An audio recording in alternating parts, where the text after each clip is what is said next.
We've got our hands on the 2026 Bullion Sovereigns. I'm here in central London in Hatton Gardens with Chards, and they have given me a lovely tube of these beautiful coins to play with and showcase. There are good things that I like about these coins, but there are things that I'm also not a massive fan of, and I will share both sides of the coin, literally and figuratively, in this opinionative video of the 2026 Bullion Sovereign. So without further ado, let's get on with the review in this week's In Focus Friday.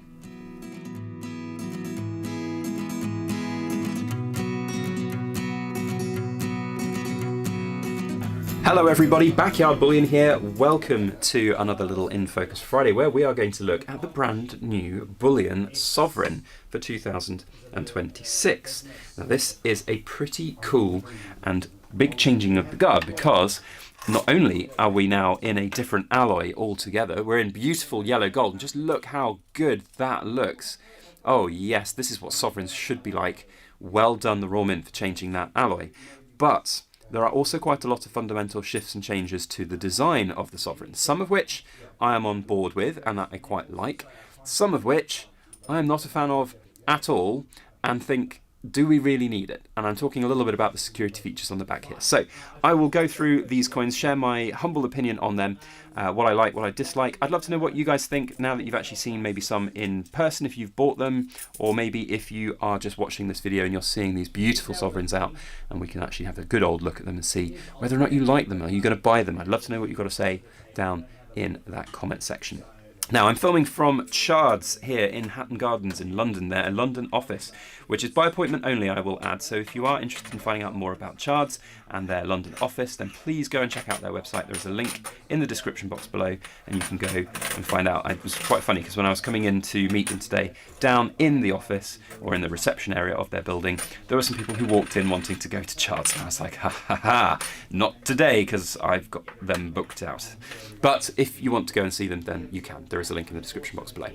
Now, the 2026 Sovereign, let's have a good close look at it. So, we have a big shift and a big change in this. The alloy has changed, and the alloy is now yellow gold. I will also reference a fantastic video that Lawrence Chard did where he popped one of these on their Niton tester.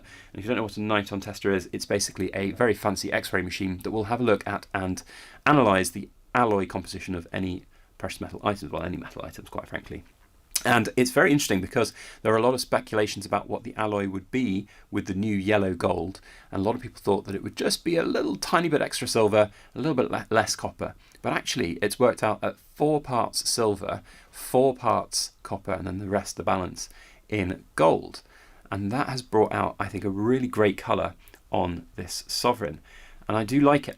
I am going to say I like the Bullion Sovereign for 2026 in its colour, and also the St. George and the Dragon side. I think that we've got some beautiful little additional features here with the little micro texts, Order of the Garter around the side.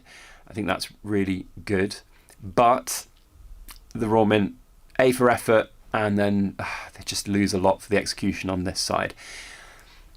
I guess that security features are needed in this modern world. There are a lot of fakes out there. There are more fakes coming up than ever were before. But one thing that I think is very important to remember is that if a coin is well made, if a coin is highly designed, it won't necessarily need all of the intricate, massive, tiny, minute security details that you might find on them. And so I feel like with the Raw Mint, the level of detail that they are achieving on these gold Sovereigns and have been achieving over the last couple of 100 years is enough to stand the test of time, rather than incorporating this kind of new modern look to it. This side, I agree with. I think it's fine. I like that. I'm on board with that. But this little micro dotting here, is it really adding... So you've got to look at it in the terms of, is it adding more to the overall value? Not necessarily in a monetary sense, but the value of this product beyond what it detracts from the aesthetics of the product. And in my opinion, I think it detracts more from the aesthetics of the product than it adds in value of security. I think we could have just got away with having the hologram here in this little bottom part of the coin. We could have even had it as a little privy mark somewhere on the king's head side. But I don't like the micro dot on the back. I think it makes the lettering not able to stand out quite so well. I think it just looks like it's a little bit hashed together. They've taken some of the best bits of things like a Britannia and they've just stapled it onto the back of a sovereign and gone, yeah, those are security features, that works. I think I would have liked to see less of that on this side, if I'm being brutally honest. So I'm going to give this coin a solid 7 out of 10, simply saved by the fact that it's got a half decent look to it, not only in the gold content colour, but also this little micro text on the St. George and the Dragon side. That for me stands out as a really good thing, as a really good addition to the range. It's nice to see that. Whether or not we'll have this as the norm now going forwards, or whether this is just a kind of one-off, I would really love for the Raw Mint to actually take some of this feedback on board, because whilst there are some people who will agree that there are benefits to having security features on these coins, in my humble opinion, I think we are only but humble custodians of these types of coins and the history of our coin making. And I can't help but think that in 200 years' time, people will be looking back at the 2026 Sovereign, and they'll be looking at this on this side here with the King's head and the hazing look that it has there.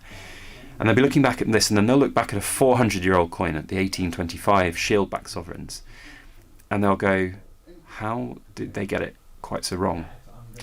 And that might be quite a sort of weird way to look at things over a grand scheme, you know, looking at a generational almost wealth element of it, generational custodian of our history. But I do firmly believe that that is ultimately what we're all here for. We're all here for such a short period of time on this earth, and I don't mean to get all wax lyrical with the meaning of life and everything, but ultimately all of these coins are just going to be, you know, they're here as investments, they're here as profit makers, they're here as keepsakes, they might be here as gifts, and eventually they'll all change hands, and you just got to imagine where these will all be in 200 years' time, and will they be remembered, will they be looked back on fondly? And I don't know. Maybe I'll be wrong, but I won't be here in 200 years to find out.